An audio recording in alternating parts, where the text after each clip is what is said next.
ऐसा ही होता है कि आप स्टडी तो खूब करते हो लेकिन उसके बाद में मार्क्स आपके बहुत पुअर आते हैं। अक्सर देखा गया है कि मोस्ट ऑफ द यानी कि 80% बच्चों के साथ में ये समस्या रहती है और जो 20% बच्चे हैं वो मार्क्स अच्छे ले जाते हैं। और हमारे साथ में क्या होता है, मेहनत पूरी करते हैं लेकिन 100 में से हमारे जब नंबर्स की बारी आती है तो 40 ही आते हैं, और जब ग्रेड की बारी आती है तो ग्रेड हमारे को केवल F ही मिलता है। लेकिन मेरा पहला सवाल आपसे ये है कि या तो आप उसको एक्सेप्ट कर लेते हो या कभी अपने आप से आपने क्वेश्चन किया कि क्यों, ऐसा क्या रीजंस है कि क्यों मेरे नंबर्स कम आ रहे हैं? मेरे ख्याल से कभी नहीं किया होगा। आज मैं बताने वाला हूँ इस वीडियो में आपको वो रीजंस, और उसको अगर आप इम्प्रूव कर लेंगे तो मेरा आपसे वादा है कि आप 100 आउट ऑफ 100 लेके जाएंगे। तो सबसे पहला काम तो आपको ये करना पड़ेगा कि आपको एक्सेप्ट करनी पड़ेगी मिस्टेक्स अपनी, कि कहीं ना कहीं तो ऐसा है जो मेरे मार्क्स कम आ रहे हैं और मेरे फ्रेंड्स के मार्क्स बहुत अच्छे आ रहे हैं, तो कुछ ना कुछ तो वो ऐसा कर रहे हैं। तो सबसे पहला इजी लीजिए उसको, इजी लेते हो एक्सेप्ट द मिस्टेक्स। जो मिस्टेक्स मैं बताने वाला हूँ उसको इम्प्रूव करिए। ये नहीं कि एक कान से निकल के दूसरे कान से आप निकाल दो। होता क्या है, हम दिल से लगा लेते हैं कि अरे हमारे मार्क्स अच्छे नहीं आ सकते, अरे हम कमजोर हैं, हमारे पास दिमाग नहीं है।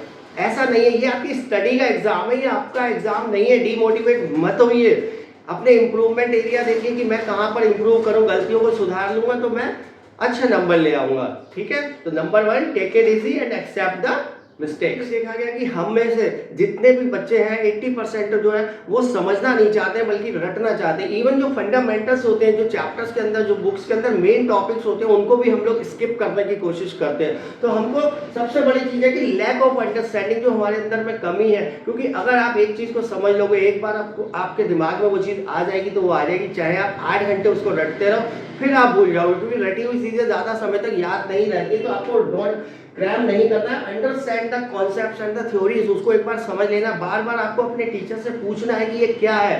इवन जब आप खुद ही बचते हो तो क्या हो सकता है, कुछ नहीं हो सकता। तो इस मिस्टेक को आप जितनी जल्दी दूर कर सकते हैं कर लीजिए।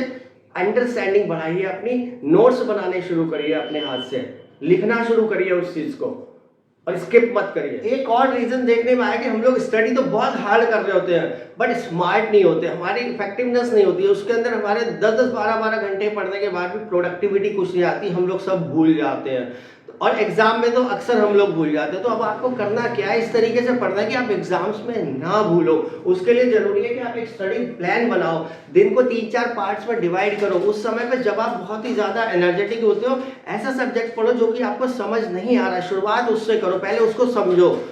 तभी आपका ऐसा होगा कि आप एग्जाम में जाके कंफ्यूज नहीं होगे और सही करके आओगे।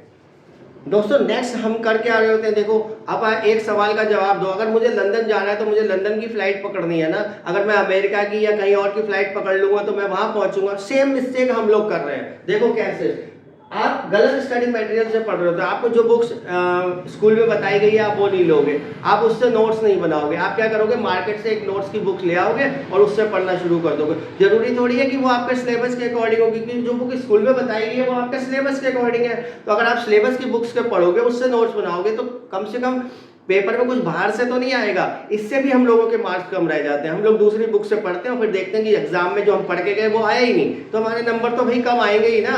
तो हमेशा उस बुक से पढ़ो जो आपको स्कूल में बताई गई है और उसी से नोट्स बनाओ। नहीं समझ में आ रहा है, बार बार अपने दोस्तों एक बहुत बड़ी गलती हम ये करते हैं, हम सोचते हैं कि हम प्रीवियस ईयर के सैंपल पेपर कर लेंगे और हम अच्छे नंबर ले आएंगे। अरे सर कुछ नहीं, बस मुझे अब कुछ नहीं करना है, मेरा सब हो गया, अब मैं प्रीवियस ईयर के सैंपल पेपर करूंगा, लास्ट में 1 हफ्ता रह गया।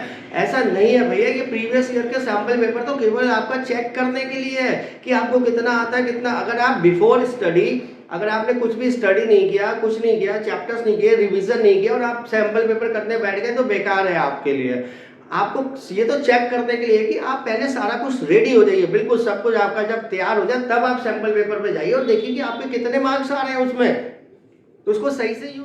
बच्चों एक गलती और करते हैं हम कि हम एग्जाम्स के लिए कोई स्टडी प्लान अलग से नहीं बनाते। अब सर ये एग्जाम का स्टडी प्लान क्या होता है, ये वो होता है कि जो आप एग्जाम से 1 महीना पहले बनाओगे, जिसमें आप सारा का सारा सिलेबस लिखोगे, सारे के सारे टॉपिक्स लाइन वाइज लिख दो कि किस सब्जेक्ट्स में क्या क्या टॉपिक्स आ रहे हैं आपके, और फिर आप एक एक करके उसको करते जाइए और टिक करते जाइए। जब आप टिक करते जाएंगे तो एक बात तो ये कि आपको ये पता चलेगा कि आपने क्या क्या टॉपिक कवर कर लिया और क्या क्या आपका रह गया जो कि करने से रह। और जब आप टिकिंग करेंगे तो आपके अपने अंदर खुद कॉन्फिडेंस आएगा कि अरे ये भी हो गया, ये भी हो गया, ये भी हो गया, तो आप और तेजी से करोगे और सारा का सारा कुछ आपका कवर हो जाएगा। फिर कुछ भी एग्जाम में उससे बाहर ऐसा नहीं आएगा जो कि आपको ना आता हो। एक और अक्सर देखने में आया कि लैक ऑफ कॉन्फिडेंस, हमारे अंदर कॉन्फिडेंस आता ही नहीं है। हम इतना सब कुछ कर लेते हैं, सारी तैयारी कर लेते हैं, सारे नोट्स वगैरह बना लिए, लेकिन उसके बाद भी हमें अंदर से ही डर लगा रहता है, अपने ऊपर भरोसा ही नहीं होता है कि सर अभी भी ऐसा लग रहा है कि कुछ ना कुछ कहीं पे कोई कमी रह गई है। और आपके दोस्त हैं वो तो आपको और ज़्यादा डिमोटिवेट करेंगे। तो आपको ऐसा कुछ भी नहीं होना। अगर आपने सब कुछ कर लिया, अच्छे से स्टडी कर लिया, तो भाई अच्छे नंबर क्यों नहीं आएंगे। एक और रीजन देखने में आया कि हमारी हैंडराइटिंग पे हम बिल्कुल ध्यान नहीं देते हैं। हम लोग पढ़ भी अच्छे से नहीं होते, नोट्स भी बना लिए, सब कुछ कर लिया, सारी मेहनत कर रहे हैं, लेकिन हैंडराइटिंग हमारी बेकार है। इसका मतलब ये नहीं कि आपकी हैंडराइटिंग बहुत ही सुंदर होगी, आपका पेपर छूट जाए, ऐसा भी नहीं है, लेकिन इतनी तो हो कि भाई जो एग्जामिनर चेक कर रहा है उसको समझ तो आए कि आपने लिखा क्या है, तभी तो वो मार्क्स देगा ना।